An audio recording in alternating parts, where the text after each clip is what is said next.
Ya, ini adalah gelas yang berisi air dan ada bensinnya.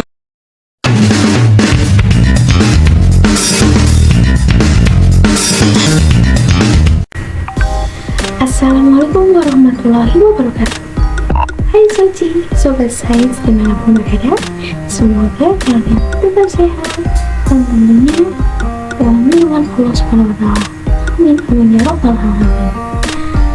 Yuk kenalan dulu yuk, karena tak kenal masa tak sayang. Tak kenal ya Soci. Oke, kenalin, aku Desa Sari bakal bahas apa sih sifat cahaya yang tentang pembiasan cahaya serta indeks cahaya berdasarkan hukum Snellius. Setelah itu, simak video berikut.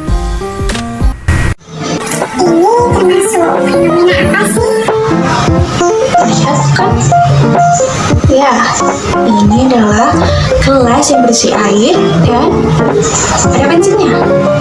Terlihat bahwa seperti bengkok atau patah. Dia dikasih air wadahnya. Nampak biasa. Tidak terlihat bengkok ataupun patah. Nah, video tersebut termasuk fenomena apa sih? Kalian tahu? Ya, termasuk fenomena pembiasan atau refraksi. Nah, pembiasan itu ialah peristiwa pembelokan arah rambut cahaya yang bisa terjadi ketika cahaya yang melewati suatu benda atau gedang batas antara dua medium yang berbeda. Peristiwa pembiasan bisa terjadi ketika ada sinar datang dan membentuk suatu sudut tertentu. Cahaya datang tidak tegak lurus terhadap bidang batas atau sudut datang lebih kecil dari 900 terhadap bidang batas. Sedangkan untuk cahaya sendiri merupakan suatu gelombang elektromagnetik yang benar-benar lurus ke segala arah dengan kecepatan paten 3 kali 10 pangkat 8 meter per sekon dan memiliki panjang gelombang sekitar 380 hingga 750 nanometer. Pada bidang fisika, cahaya merupakan suatu paket partikel yang juga disebut dengan istilah foton. Nah, kan hanya fenomena tersebut, ada juga penerapan pembiasan cahaya dalam kedua cahaya, yaitu termasuk pemantulan sempurna, pensil atau sedotan yang terlihat fakta yang tadi video tadi. Oke, yang ketiga air laut terlihat dangkal, yang keempat pembiasan lensa.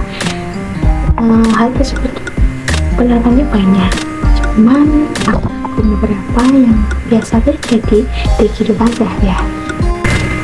Oh iya Sobat Sains, kita perlu tahu juga siapa sih penemu secara hukum Snellius tersebut. Ada yang tahu siapa penemu hukum Snellius?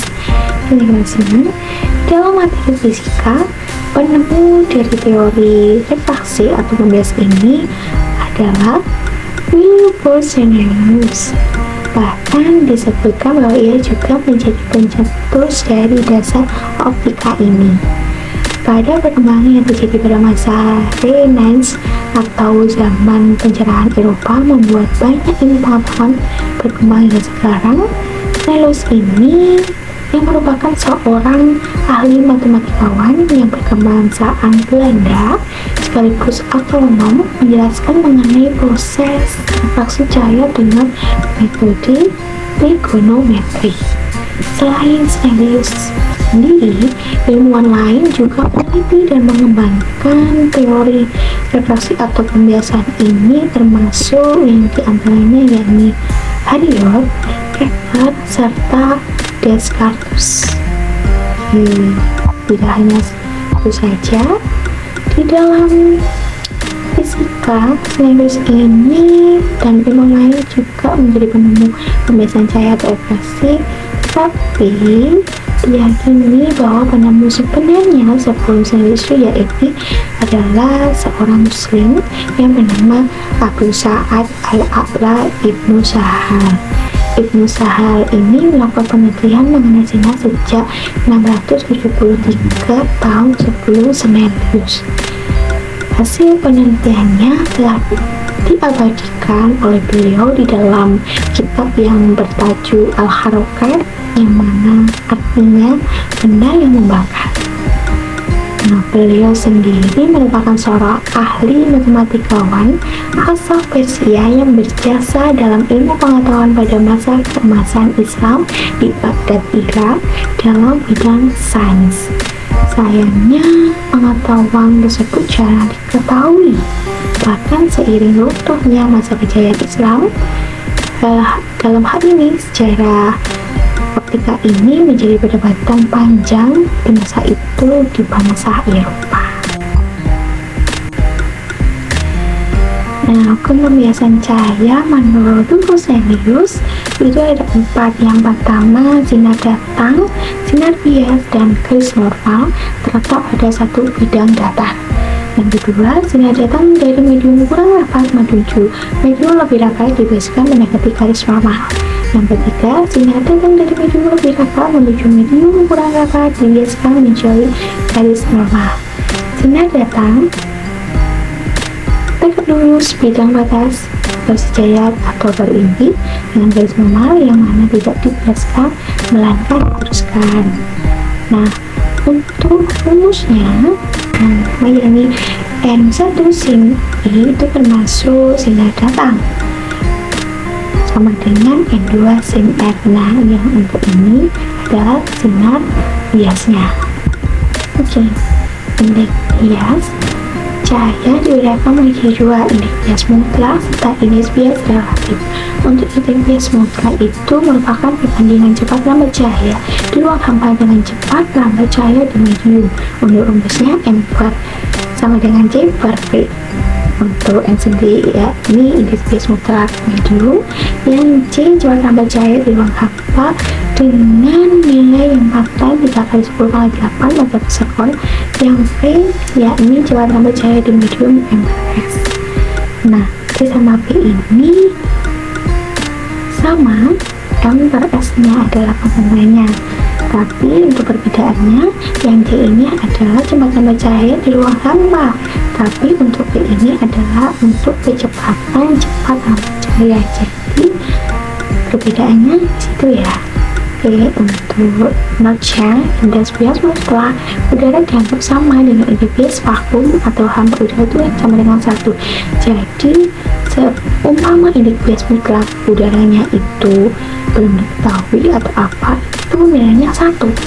Jadi kalau seumpama belum diketahui itu nilai 1, kalau sudah diketahui tidak pakai nilai 1. Jadi nilai ikut nilai yang ada di pertanyaan soal.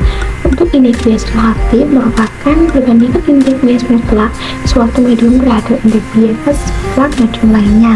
Untuk rumusnya N21 sama dengan N2 per N1 sama dengan sin I per sin R sama dengan V1 per V2 sama dengan lambda 1 per lambda 2. Lalu N21 ini merupakan indeks bias mutlak relatif medium 2 terhadap medium 1. Yang N1, N2 termasuk ini indeks bias mutlak medium 1 dan 2.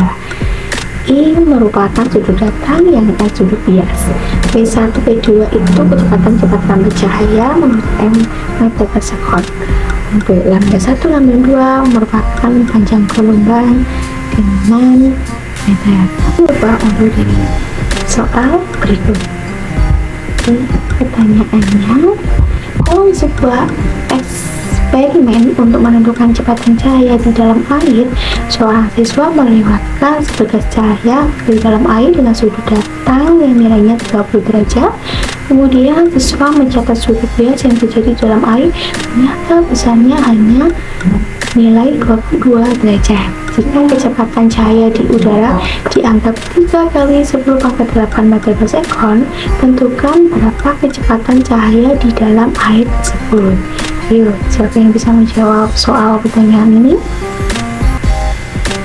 Nah, untuk penyelesaiannya soal ini, yakni kita ketahui ini sama dengan nilainya 30 derajat, yang mana itu adalah sinar datang yang cepat terambat cahaya dalam ruang hampa yang nilainya sudah ditentukan 3/10⁸ meter per sekon, yang sinar biasnya bernilai 22 derajat. Yang ditanyakan adalah kecepatan cahaya di dalam air, yang mana simbolnya adalah V. Kita menjawabnya dengan menggabungkan persamaan N21 sama dengan sin 1 per sin R dengan persamaan N21 sama dengan J per V. Maka kita peroleh persamaan berikut, yakni sin I sinar datangnya dibagi sinar bias sama dengan kecepatan terambat cahaya dalam ruang hampa dibagi kecepatan cepat terambat cahaya. Untuk kecepatan cahaya dalam air dapat kita hitung dengan rumus berikut.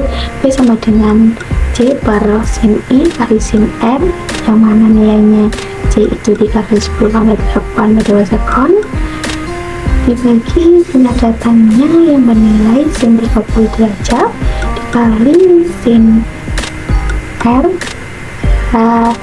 sinar biasnya yang bernilai 22 derajat, nya sama dengan 3/10⁸ meter per sekon dibagi sin 30 derajat itu nilainya 1,5, kalau dibulatkan dalam desimal 0,5 dikali sin 22 itu nilainya 0,7. Jadi kita berkalikan nilai jumlah dan hasilnya ketemu 2,25 kali 10⁸ meter per sekon. Jadi kecepatan cahaya dalam air tersebut bernilai 2,25 dikali 10⁸ meter per sekon.